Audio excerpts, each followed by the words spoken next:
Some really big things happened in 2022 pertaining specifically to my horses, so I am really excited to do this recap.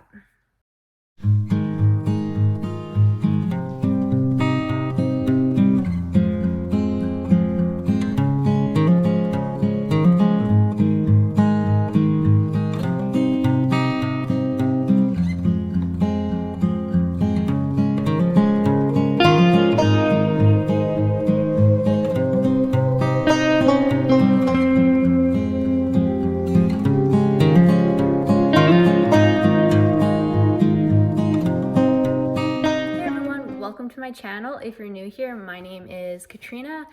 I am, a horse lover, whatever you want to call me, living in Alberta, Canada. And Alberta, Canada was miserable the last little while. Like, on the day that I'm recording this, I think it was yesterday morning, it was minus 40 Celsius. And, well, minus 40 Celsius and minus 40 Fahrenheit are the exact same thing. And when it's that cold, it is absolutely terrible. Nothing wants to move. Trucks die. Bad news. But that is neither here nor there. Today we are going to recap what was 2022, since we only have a few more days left in 2022, which, can we just take a second to say, how crazy is it that 2022 is basically over and we're going to be in 2023 in just mere moments? Like, how did that happen? I think one of the reasons why 2022 went by so fast for me personally is just because some really awesome things took place with my horses. There was some really big things that happened with horses in my life this year, and it was just a lot of fun. And I think, time flies when you're having fun, as they say. So we are going to go through what happened in 2022. So I will just say that January 1st, 2022 seems like a million years ago at this point, but I have this. So I don't know if you can read that. It is my riding log. So I actually started this March 7th of 2021, but obviously it continued on for all of 2022. So every time I have swung a leg over a horse, every clinic I've gone to, every show within that time period is in this book. So this is going to be, I'm going to rely on this heavily in this video to remind myself of what I did over the course of the last year. So if we let's go flip back to the beginning of 2022. Oh, wow. Okay. So my last entry for 2021 was November 8th. And at that point, the ground was pretty much frozen.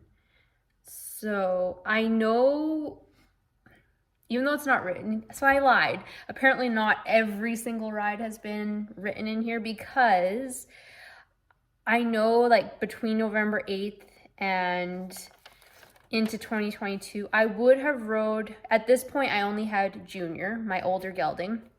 And I know on days where it was above minus 10, I probably would have rode. And yeah, so there's definitely some rides missing in here. So I will just say, in the winter time with Junior, what I would do, if the ground was good and it was above minus 10, that sort of a thing, I would probably ride with a saddle. If it was maybe windy or a little bit cooler, I might have just hopped on bareback. I would have kept his winter blanket on and just hopped on, blanket and all, and just gone for a ride like that.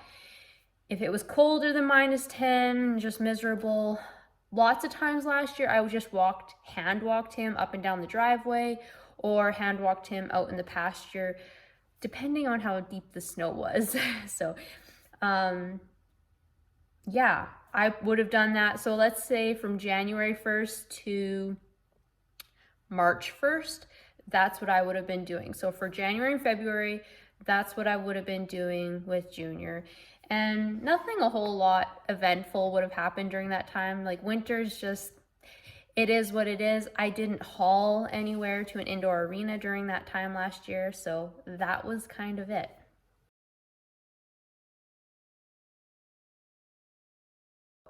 For those of you who don't know, I am a CPA, a public accountant. Tax season here in Canada, we start getting a bit busier in like towards the end of February, and then it is our busy season from definitely like March 1st to April 30th, which is the deadline. So during that time, like in 2022, just for context here, I worked 350 hours in March and 350 hours in April. When you do that, you do not have time for anything else. I stopped working out, I stopped riding, spending time with my horse. It was literally me. I would go to the barn, I would feed him, make sure he's still alive, no issues, and that was it. That was literally it. And as sucky as that is just the way it is during tax season. I have lots of flexibility the rest of the year. Like if I wanted to take off a Friday to go to a clinic or something, I have that flexibility. But in tax season, there's just so much on the go that's just horses end up on the back burner during that time. So that's what happened in March and April of 2022. Not a whole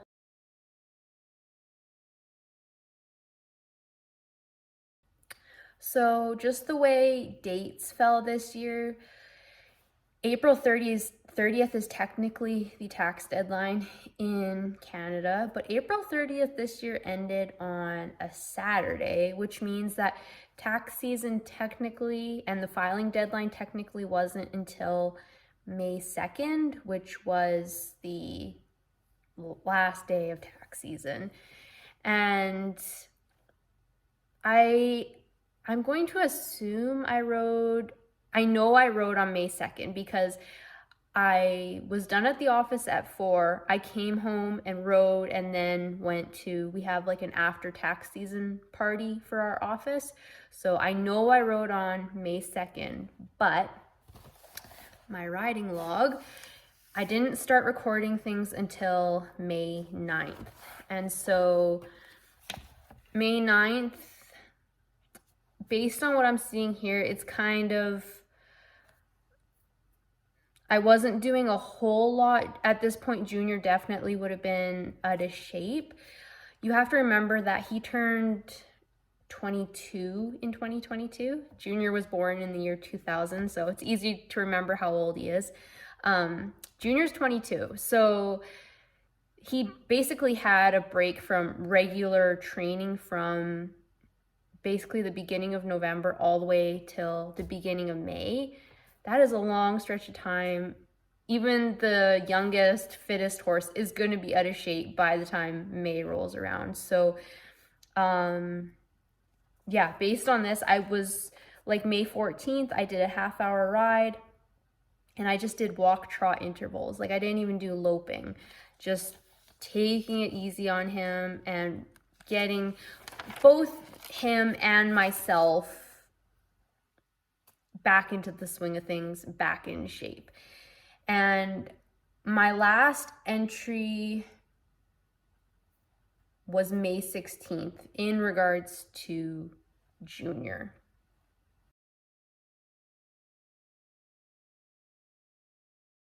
And May 16th was actually kind of interesting because at that time I was like, I'd finally made the switch in my brain. I'm going to do reining. So I joined a reining program, an online reining program. There's a husband-wife horse training duo in Ontario. They are Hayes Kofel Performance Horses, and they offer a online subscription service to just improve your reining, horsemanship. I think they're getting into like ranch riding patterns and stuff like that. So I signed up for that, and on May 16th, I can see I was starting to do some of the exercises from that program. But things changed a lot at this point in May of 2022.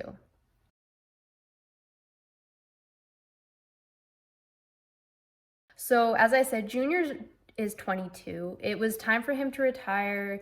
He's been dealing a lot with stiffness and just needs to be retired. So for like starting maybe mid 2020, I was like, okay, I need to find a horse. I spent all of 2021 kind of, scouring the internet, just keeping my eyes open, did not find anything. I tried one horse during that time. I went and looked at a couple that I didn't even bother getting on because I just knew they weren't the right fit. But as of May 1st, 2022, I was like, hey, I need to buy a horse this year. I put it on my goal list. I was like, I need to buy a horse this year. So as soon as tax season was done, and actually before tax season was done, I was, like in the few spare moments that I had, I would be on Facebook looking at horse ads, contacting breeders and trainers in the area to see if they knew of anything for sale. And by the time tax season was done and I finally had some spare time, I had some horses lined up to go try. Early May, I did my first stop on my trying to find a new horse adventure. I stopped at a barn that was like half an hour away from here, and they train horses, they breed horses, so they've got horses out the yazoo there. And she's like, hey, just come walk through the pasture and we'll grab what you think you might like and you can saddle them up and give them a try. So at that place, I tried 3 horses. They were all 3-year-olds. Now, beginning of May, it was still like that really crazy. People were buying horses left, right, and center. Prices of horses were through the roof. So I had a couple of people tell me, like, the horse you're looking for is going to be very hard to find. And at the time, I was looking for a horse that was basically a non-pro friendly, show ready reining horse. And I was just not finding it. And if I was, it was something that I was really hesitant about because lots of horses like that have physical issues. And there's a balance of accepting physical issues with trading. You get a very well-trained horse, but they require maintenance. So trying to find that was very hard. These horses that I tried were all 3-year-olds. They definitely were not as broke as I would like, but she said, I could leave them there for a little while and get some more time on their resume. I could come get lessons. And they were all really nice horses. Like, I was seriously considering them. So I went and tried them all on a Saturday. On the following Tuesday, I went to stop number 2. And that horse there was also a 3-year-old. Again, not exactly what I had initially envisioned, but I was realizing I was probably going to have to compromise if I wanted to find a horse of some sort this year. So I went and tried out that 3-year-old, and he was more broke than the 3 I had tried a few days earlier, but still not a finished show horse, not ready for the Reining show pen at all, but just a good horse and had a good start. And that actually ended up being Diesel, and he is the horse that I ended up buying.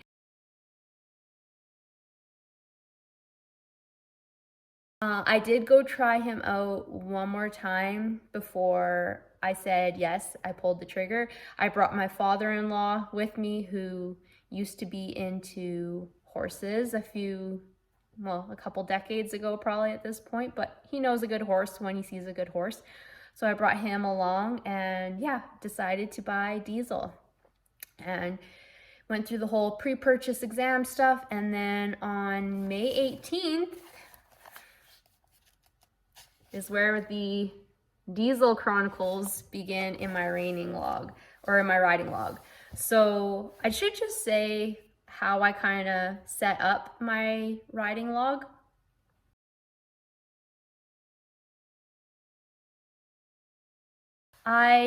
So I start each entry, I don't know if you can see, I have the date, and then I put how long my ride was, what the objectives were, all the activities that I do, and I hadn't started it yet. Oh, I have a statement. So a lot of it was just, getting at this early stage, the first day that I rode him at home, it was just Diesel and I'll get acquainted, familiar, and comfortable with each other. And yeah, so that's how I set up each entry in my log. And the first ride, even like the first maybe 2 weeks, I remember being just super hesitant. I had been riding solely junior for the past 16 years, and now I have this 3-year-old who I don't know anything about, who isn't as broke as junior, and oh my gosh, what do I do, right? So I was definitely nervous. I was scared to ride with spurs, to my detriment. And so I was having issues just finding my comfort with Diesel. And yeah, like May 20th, I remember Junior was in the arena. I brought Junior into the arena because I thought maybe just having him there would be a bit of a security blanket, but Junior ended up acting like an idiot while Diesel was a superstar. And for the first few weeks that I had Diesel, it was really, really windy here in Alberta. And so for those of you who don't know, horses can be very, very spooky and flighty when it's windy out. Diesel was not. He was so chill, acted like an absolute sweetheart during all of that crappy weather. And I was like, okay, I have a good horse here. I just need to chill out and just ride the horse like I know I can ride a horse.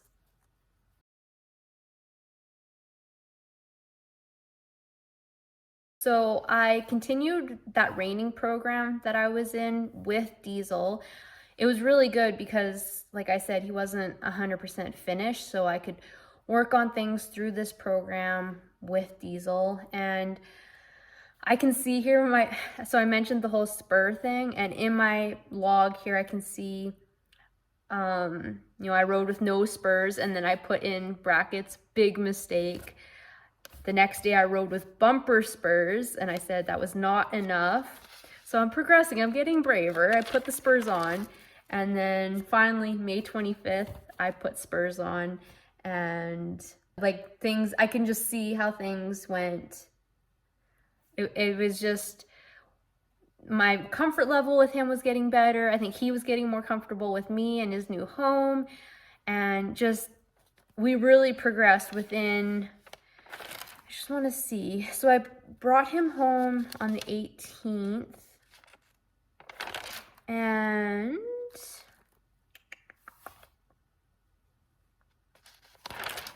I did a clinic. Oh. I entered a show less than a month after buying Diesel. It was supposed to be on June 16th, and I brought him home on less than a month before that. But that show got canceled because of not enough entries, I think, is why that one got canceled. How insane is that? I went from being scared to wear spurs on him to wanting to enter a show. Like, we made a huge amount of progress in less than a month. So that was really cool. I know I have in my log, I also note health related things. So at one point, Diesel, his eye got swollen, and I had to have the vet look at that. I noted when he blew, a shoe came off, another shoe came off, and then the farrier came. We did some deworming. Like, all of those things are in this log. Yeah, so we finally saw the vet to take care of that eye, and I was dialing in what I was doing with Diesel a bit more, knowing that this show was coming up, but it did end up getting canceled, as I said. So And then from there, so that show got canceled. And then there was lots of, it was June. Alberta, June equals mud. Lots of rain. It was muddy. Yeah, like on June 17th, I hand walked in the pasture because it was just too muddy. Riding in the mud, ground still not great. And then like June 20th, I loped the perimeter and I put an exclamation point. Like now that seems like, okay, congratulations. But that was a big deal. It was a big deal. So it's kind of cool to look back at this log and just be like, we've come a long way.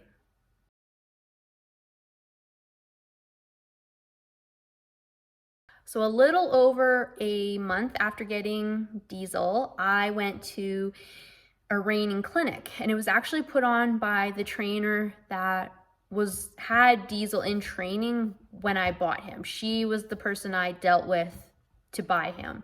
And so June 25th and 26th, we went to a Reining clinic, and it was great. My confidence on him and just how we worked together we had come so far in 6 weeks at this point, and the trainer definitely noted that, and we worked on some things that, like, I was so surprised that we were where we were at. And it's just a testament to, like, Diesel, he has a limited amount of training, but just his natural ability, his mannerism, or should I say like his temperament, like all just makes for this perfect storm of being able to just progress in a sport that he is made for. And it's just, I feel like my mouth is gonna be sore from smiling after this video, but he was just so good. And it was just,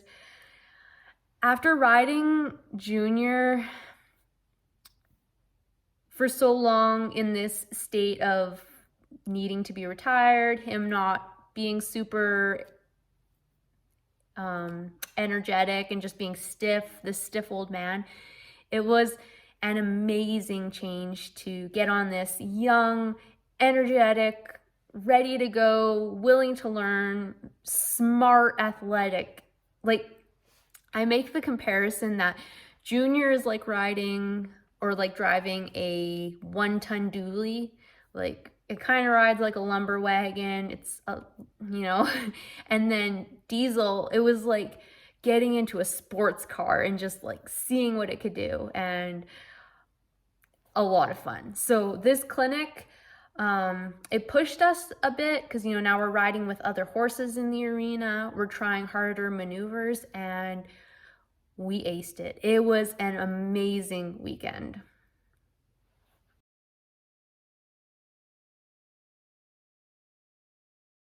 So my intent with Diesel this first year that I had him was to get him better trained, enter some smaller horse shows, just some all-around shows to get him used to the environment of a show, and then next year try some bigger reining specific shows. So my first show of the year was July 9th, 2022. It was just a little agriculture society show that was put on, and I went in with zero expectations. I didn't expect to win anything if we got disqualified from classes, or just if things completely flopped, if he acted like an idiot because he was in a new environment with new noises and all kinds of things going on. If he couldn't handle it or just acted like a 3-year-old would, I was fine with that. So zero expectations going into this show. And so I wrote down all my placings. So we did halter first, and I got 4th.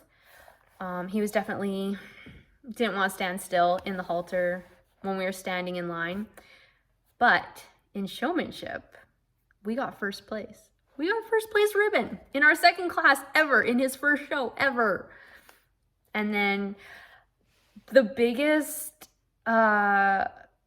accomplishment I had from this show was trail. So even though we got 1st place in showmanship, trail trumped that. we only got second in trail, but I was ecstatic with how trail went. We nailed our pattern, and the only reason we didn't get first is because I petted my horse mid-pattern.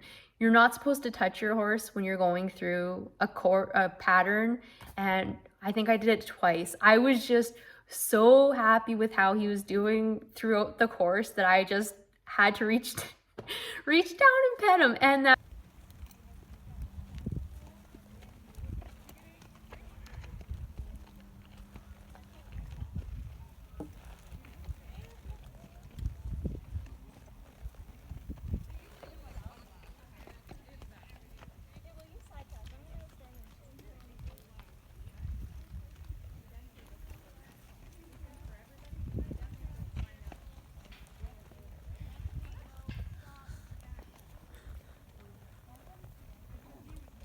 cost us first place, but he nailed trail.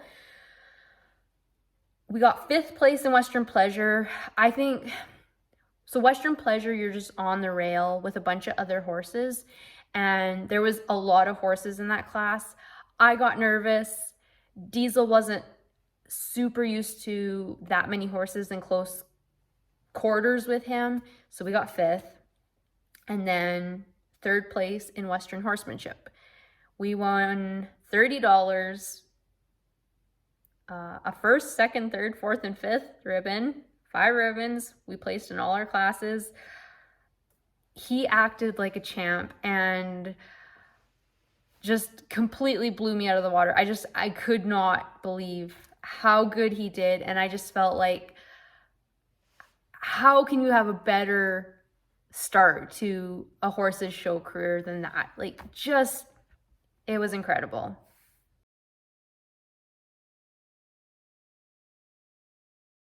From there, Diesel and I just continued to work on the skills that we need, kind of trying to dial it into what specifically we need for our upcoming shows.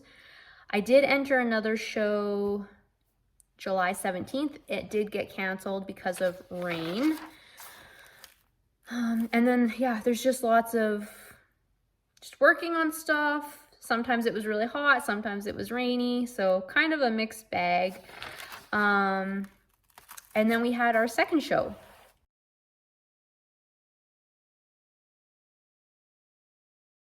July 23rd. So at this show, I feel like at this show, I was like, okay, now we kind of have this bar that we've set that was like this high when I thought it would be like this high. And so I didn't want to put pressure on myself, but you know, when you do that good in your first show, you're like, okay, maybe we should go in with a goal of like besting ourselves, right? So at this show, I improved my halter score. I got 1st in halter. I did not place in showmanship, so I went from 1st to not placing in showmanship. I got 4th in trail. This trail class was substantially harder, so I was okay with 4th. 4th in Western Pleasure, which that's 1 placing better. Western Horsemanship, we got 2nd, and we also got reserve champion in Western Horsemanship. Command class, we got 1st, and that one, I was so jacked about command. We did so good in that one. Oh yeah, that was so good. So some more ribbons there, and we won $56 in that show. And as if that wasn't enough for one weekend, I did another show the day after, which probably would have been okay, but in this second show, I entered 9 classes. So by the time we were done with that day, Diesel was spent, I was spent, like, and it was super, super hot. So it was too much, but it was a good day still.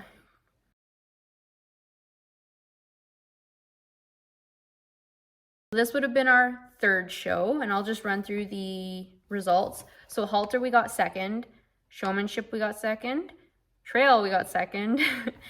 Western Pleasure, we got 1st. Western Horsemanship, we got 1st. And we beat out So at this show, there's one lady that comes there that's got this seasoned show horse that she wins everything. We beat her. Not to brag, but we beat her. Western Pleasure Snaffle Bit we got first. Command we got first. Again, beating out that seasoned lady.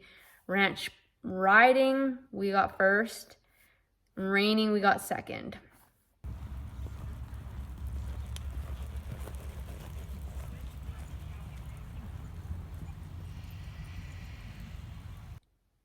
And we won $115 in that show.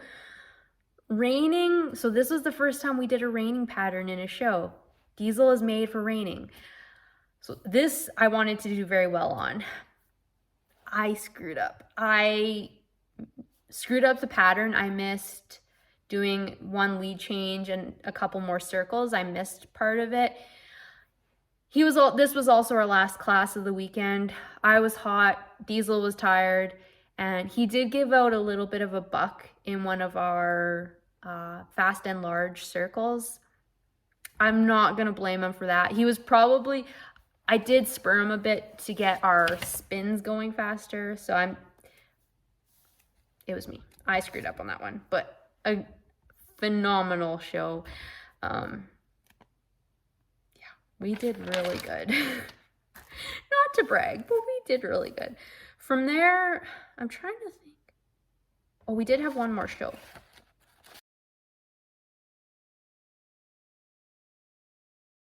The last show of 2022 was August 13th.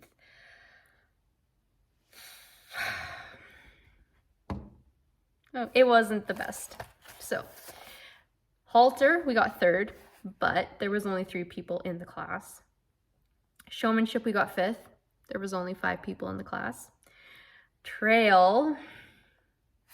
So, trail was in an indoor arena. The judge was sitting about halfway up the arena in a chair.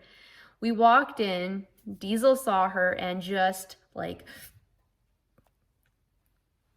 could not handle this judge standing there. I tried everything I could to get his focus on me and start moving through the course. Could not. So we ended up not completing the pattern and we got disqualified in trail. Western Pleasure, we got 5th out of 5 entries. Western Horsemanship, we got 6th out of 6 entries. I was also entered in, I believe I was entered in like a ranch riding pattern of some sort, and I scratched. It was not a good show. It was hot, and after that trail situation, I lost my game. Yeah. But I will say, as bad as it was, I fully acknowledge that this was only, his 4th show ever, and he's only 3. He's allowed to have a show like this, 100%. This is why I wanted to do smaller shows this year, just to work out the kinks like that and work on his show experience, work on my competition nerves, mindset, whatever, work on those things so that when we do go to bigger shows where entry fees are higher, there's more money up for grabs, that we're ready for bigger situations like that.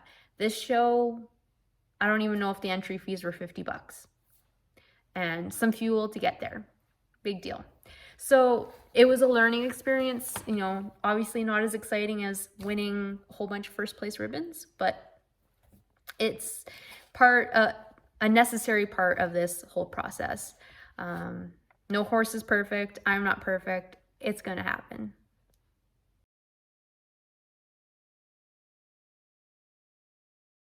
And as if it was timed perfectly, the weekend after that, I had another reining clinic. This one put on by JP Forget. He's a reining trainer here in Central Alberta.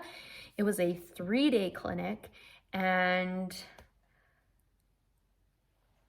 there was one thing I noticed in my log. So this was the first day of the clinic, and then I have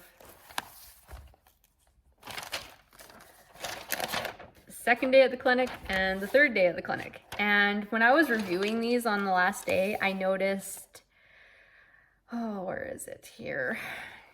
Need to ride aggressive. I'm a chicken. That was day 1. Day 2, I know, be aggressive. Day 3, need to ride very aggressive.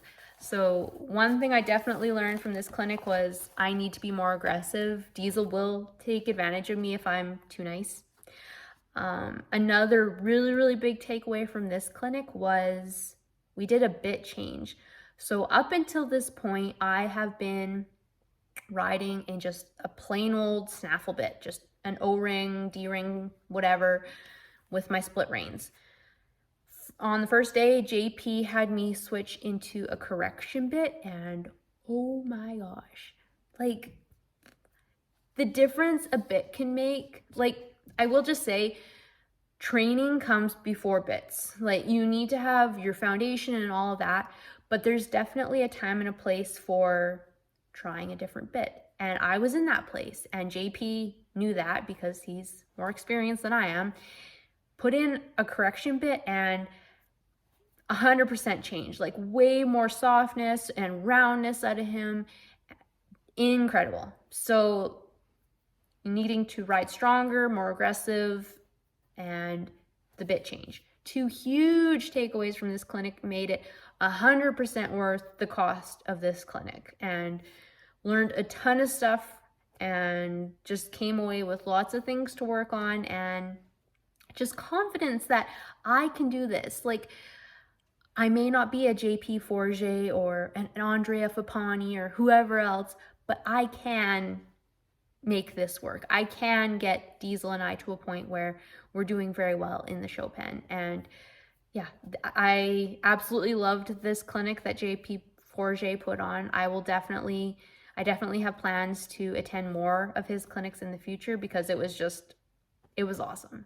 And I would say it was definitely something I needed coming out of that show the weekend before and just kind of feeling a little bit defeated. Definitely, like I said, phenomenal timing and just a great clinic overall.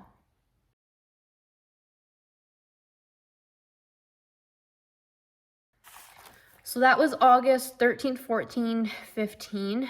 For the rest of the summer, I just worked on what I know I needed to work on. So that was things like all the foundational stuff that needs to be built up to get a flying lead change, working on roundness, slowly starting to incorporate some one-handed riding. And that's what I worked on for the rest of August into September, and just riding 6 days a week, at least half an hour a day, if not usually more, like 50 minutes, 40 minutes, 40 minutes. And I was switching back and forth between the snaffle and the correction bit, depending on how he was going. And yeah, that was into October too. That is what we were doing. And so I just have pages and pages of every single ride that we did, as I said. And then we hit October 20th.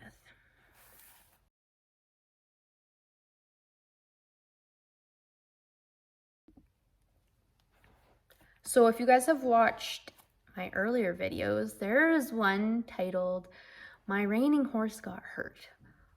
On October 20th, I went out to ride. I had the day off because it was slow at the office. So I went out early afternoon to go ride, and Diesel had a gash on his back and a major welt. If you want details about that, check out that video. But needless to say, that did set us back. Yeah, so that was the 20th. My first ride back was November 4th. By then, we had some snow on the ground. So I wrote some snow, ground not quite frozen. So this is the beginning of the end. Yeah, more snow. And I think at this point, mid-November, that was it. We weren't doing our usual riding because snow on the ground and frozen and cold. And so my last entry in my log right now is November 26th.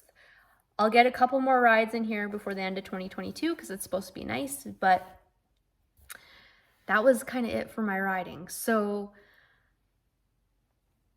and like I said, that's how winter goes. And that's exactly how, like, I got to ride further into November than I did in 2021. Because as I said, what did I say at the beginning here? My last ride of 2021 that I wrote down was November 8th. And I was still riding on November 26th of this year. So I got a couple more weeks than I did last year, which is good. But that's kind of it. So some key takeaways.